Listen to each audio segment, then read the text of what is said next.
শুনুন, টেনশনের কিচ্ছু নাই। আমি যখন এটা চলে করছি উঠে আসতে দেখি কল্লাবার করছি দেখে আকাশ দেখা যায় না, তখন আমি বুঝছি যে আমার ফ্রেশ রিপোর্ট আছে। বিশ্বাস করেন তখনও আমার টেনশন যে আমি ছাড়া আর কেউ আছে। আমার মনে হয়েছে আমি বললে মানতে বলবো ওই পেশি স্পিড দৌড়াইছে যে মরছে, কিন্তু আর কেউ যদি মরে বলবো ওই প্যারিসটার কারণে মরছে। আমার তো চাষি কেন আমি যদি মরিও সুলতান জানাটা বইয়া আইয়া কোনো খান্দন লাগতো না, সুলতান আইয়া আমার সোনাগারের খানা রেখে দেবে না, এটাই আমার আপনার কাছে খাওয়া। আর কেন এই যে স্পিড বোট চালাইতেছি মনে করেন আমি বুঝি না যে কাম করতেছি যে কোনো সময় মরতাম পারি, ওই স্পিড বোটের তলে বইয়া মানে খুঁজতে না খুঁজতে তলে বইয়া তো মরবো।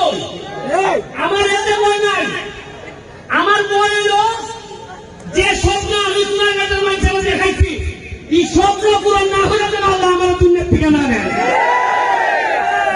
আরে মরবো তো সমস্যা হয়েছে আমার আল্লাহ সাঁতার পারে না, ওই ইটালি আরো করছি বলছে ওটা আমি দেখলাম যে বউয়ে ছিলাইবো ইটালি মরে ওই চুনা চুনাই জায়গা জ্ঞান দিছিলাম যে আমার বাইকারে তুমি ওটা হইতো কি নাই যে সোনাগাড়ে যে তুমি আত্মীয়তা করছো আমরা তো আগে জানতাম না তোমরা সাঁতার জানো না, আমার আল্লাহ যে সাঁতার জানা না এগুলো আমি জানি না।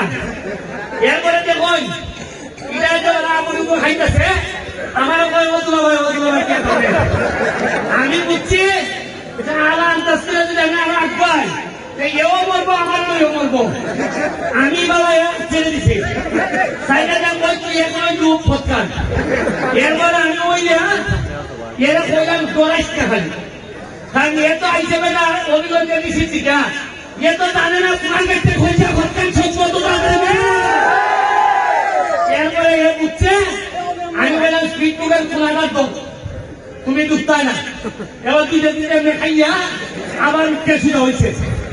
এরপরে কোনো ভাবে পড়াইয়া তখন আমি খারে করতেছি ওই যে স্পিড বোটের যে ড্রাইভার এরা কই তুই তাড়াতাড়ি নিচে আমারে ভাই দেখ আর কেউ রয়েছিলি এ হয় দেখতেছি মোবাইল বা মোবাইল তো ওখানে না আমার মানুষ মানে আর এখন মোবাইল তো না দিছে মানে এর মাথা কিনা বুঝল এর মোবাইল ওই তো আমার 7,000 টাকা দাম আর আমার মানুষ বলি দেখি 70 লাখ।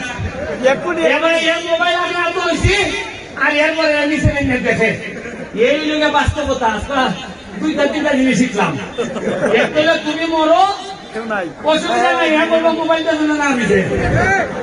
আর ওই লোকে যে আদার জানে না এ তোমার আলো হইলো অসুবিধা নাই, তোমার লই মরবো। আজকাল এটা বুঝলাম যে নিজের যোগ্যতা না থাকলে, নিজের পড়াশোনা না থাকলে, নিজের কর্ম না থাকলে, নিজের আবন দুলাভাই আদার দুলাভাই কাজটা বলা দিছে। এদিকে আর আদার জানতো আমার দুলাভাই কোন লাগে ওই আদার জানে না দিচ্ছে দুলাভাই রাত রায় এর লেগে পড়ালেখাই কোন লাগবো না ইচ্ছে দুলাভাই জানবো নি দুলাভাই জানে না আসলে জানবো। আমি টেনশনের কোনো কারণ নাই, এটা ডুববো আবার জাগাইবো। খালি তোমরা পড়াশোনা করিয়া যে উন্নয়নের মহাসড়কে নামছি এটা না দেখে আমি বলতাম না। আর আজকে মাগরিবের নামাজের পরে এখানের মধ্যে ফায়ার ওয়ার্কস দিব প্রায় লাখ খানিক টাকা খালি খিতে আনছি ওই আড়াইশোকে আলোকিত ওখানে সোনাঘাট বাজার আধা ঘন্টা লেগে আর জামেলাটা লাগাইছে ওই জাগলা খোলাইতে আমি পয়সা মিলে নিয়ে দিতাম না। উঠতে উঠতে 15-20টা উঠছে উঠতে আবার উঠতেও দিছে উচিটা হয়ে দিছে আমার সাল একজন দেখি এটা অভিজ্ঞতা কি হইল খুঁজাতে ডুবছিল তোলাবাই তোলাবাই ডাকছিল এখানে জীবনের প্রথম এক্সপিরিয়েন্স এই মরা নদীর মধ্যে এত স্পিড করে অনেক আনন্দ হারাইছি।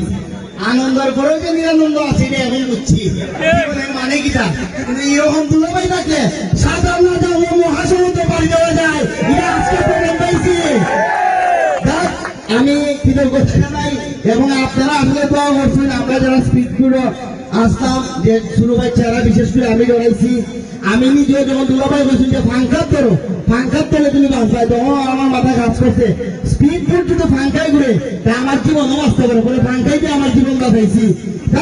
কিভাবে একজন বিসর্জন দিয়ে যদি ব্যারিস্টার সুযোগের অর্জন হয়, আমার বিসর্জনের উত্তম ইয়ে আমার কাছে নিতে হবে। সোনারগাঁওবাসী ভালো থাকুন, সুস্থ থাকুন, আল্লাহ হাফেজ। আরেকটা জিনিস হলো কি, আমার তো টেনশন, এই যে আমি নৌকা চালাইতেছি, স্পিড বোট চালাইতেছি, ছোটখাটো একটা অ্যাক্সিডেন্ট হইলো, কিছু লোক খার হইছে আমার বিরুদ্ধে বদনাম হইতো। এই যে একটা হইব কিনা জানেন, আমি হইব এই যে একটা নাটক আরম্ভ হচ্ছে ব্যারিস্টারে, এরপরে কইব এমপি মানে বেটা ভাই জানি ঘুরে ঘুরতো, এ উল্টা সাথে গিয়া ওই যে স্পিড বোট চালায়। সুযোগ নাই, সুযোগ নাই, উপরে টানে, উপরের দিকে টানে, নিচের দিকে তোমরা টেনে টানা করে। আর আমার যে উল্লাস, এর বাবা কয় ভাই, এও কয় ভাই, ইলাইন ফুটা হইলে তো আলু ভাই নাই, এরা বাপের মুখে আমি ভাস করছি, আর এরা ফুটা হইলে বলে আলুকে খিদা হতা ডাক্তার খালে নামাজটা বইল এইবার এখানে ফায়ার ওয়ার্কস হইব, এবং ঠিকভাবে যদি পড়াশোনা করো, আল্লাহ রাসূল মাইনা যদি চলো, মানুষের হক যদি নষ্ট না করো, মানুষের গরম যদি মাইলে না খাও, তাহলে দেখছো যে অল্প দিনের মধ্যে সোনারগাঁ কত দূর যায়, এটা আমি নিজের চোখে তুলার ভ্রমণ করে দিব। ঠিক আছে, সবাইকে ঈদ মুবারক, ঈদ মুবারক, ঈদ মুবারক।